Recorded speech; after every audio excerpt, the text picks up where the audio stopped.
بسم اللہ الرحمن الرحیم۔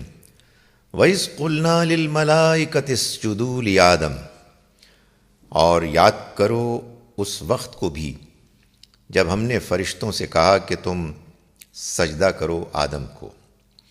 یہ معلوم ہوتا ہے کہ ایک اور موقع کا ایک اور واقعہ ہے کہ جب اللہ تعالیٰ نے فرشتوں سے کہا کہ وہ آدم کو سجدہ کرے۔ یہ سجدہ تعظیم احترام کا سجدہ تھا، اللہ کے حکم سے دیا گیا تھا، اس وجہ سے اس میں شرک کا کوئی امکان نہیں تھا۔ یہ سجدہ اللہ تعالیٰ نے آدم کو کروا کر دو باتیں آدم اور ان کی اولاد پر واضح کی۔ ایک تو یہ کہ انسان کے لیے سب سے بڑی شرف کی بات اللہ کے حکم کی تعمیل ہے۔ اگر اللہ کا حکم واضح ہو جائے تو پھر وہ حکم جو بھی ہے اس کو بے چون و چرا اپنی انانیت کو ایک جانب رکھ کے اس کی تعمیل ہونی چاہیے۔ اور دوسری یہ بات واضح کی کہ جب فرشتے بھی آدم کے آگے جھک چکے ہیں تو پھر یہ آدم اور اس کی اولاد کی بڑی بدنصیبی ہوگی کہ وہ کسی اور مخلوق کو اپنے سے برتر سمجھ کے اللہ کے علاوہ اس کی بھی پرستش کرے۔ تو اللہ نے فرشتوں کو یہ حکم دیا کہ وہ آدم کے آگے جھک جائیں۔ فَسَجَدُوا إِلَّا إِبْلِيسَ، تو سبھی نے سجدہ کیا سوائے ابلیس کے۔ ابلیس کے بارے میں قرآن نے سورہ کہف میں یہ واضح کیا کہ وہ فرشتوں میں سے نہیں تھا بلکہ جنات میں سے تھا۔ اس سے یہ بات بھی معلوم ہوئی کہ جنات اور فرشتوں میں اپنی خلقت کے لحاظ سے کوئی بہت زیادہ فرق نہیں، اور اللہ نے اس وجہ سے دونوں کو ایک ہی بیان میں ایڈریس کیا ہے۔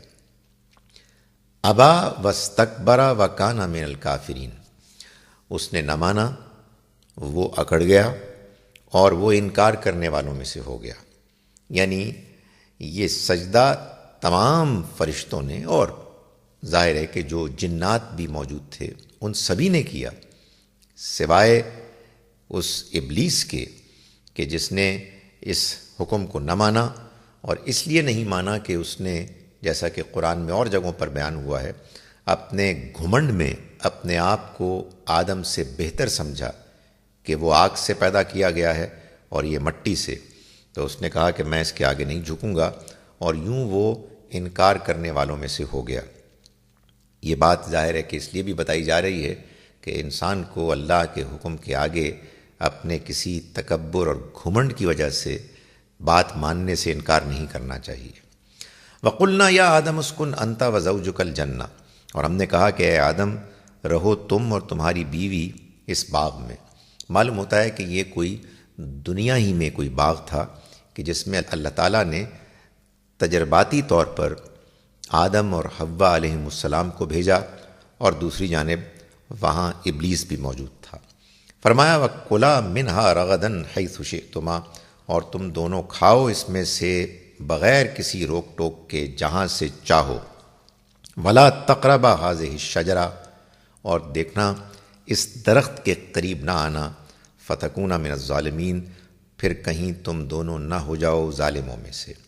معلوم ہوتا ہے یہ درخت وہ درخت تھا کہ جو انسانی نسل کے تناسل اور آگے بڑھنے کے اہتمام کا درخت تھا، کہ جس کے بارے میں اللہ تعالیٰ نے یہ بتایا کہ ایک جانب یہ طریقہ انسانوں کو اس دنیا میں آئندہ نسل کو اللہ کے حکم سے پیدا کرنے کا طریقہ ہے، لیکن اسی میں انسان کے لیے وہ بہت بڑی آزمائش بھی ہے کہ جس میں ابلیس اور اس کی اولاد انسان کو مبتلا کر دیتی ہے، اور پھر انسان اپنے آپ کو اللہ کی نافرمانی کرتے ہوئے پاتا ہے۔